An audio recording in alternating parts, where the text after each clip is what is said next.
Hey guys, this is Mark, and I got a quick message to the neurotypical wives out there who think they may be suffering from Cassandra syndrome.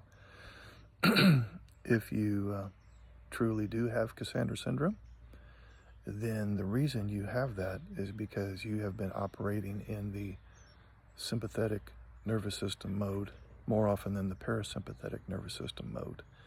We have this thing called the autonomic nervous system. The sympathetic nervous system is responsible for fight, flight, or freeze. And when that's operating, you're under the influence of cortisol and adrenaline. When you're in the parasympathetic nervous system mode, you're in rest and digest and repair. And instead of being under the influence of stress chemicals, you're under the influence of a calming chemical called acetylcholine.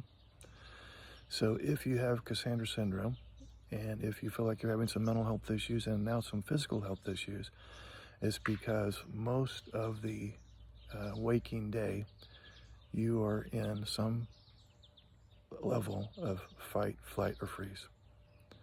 And so with the Cassandra syndrome recovery group that I conduct, and the link will be below this video in the comment section and in the description area, we will be looking at ways for you to effectively spend most of your waking time, which depends on how much you sleep.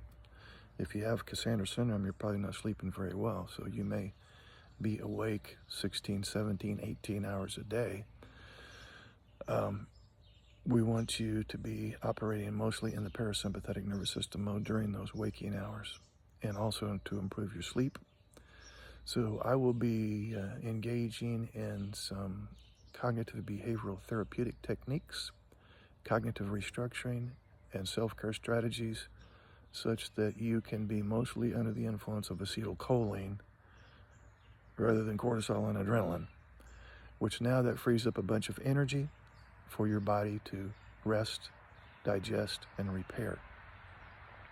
You got to spend more time in repair than in fight.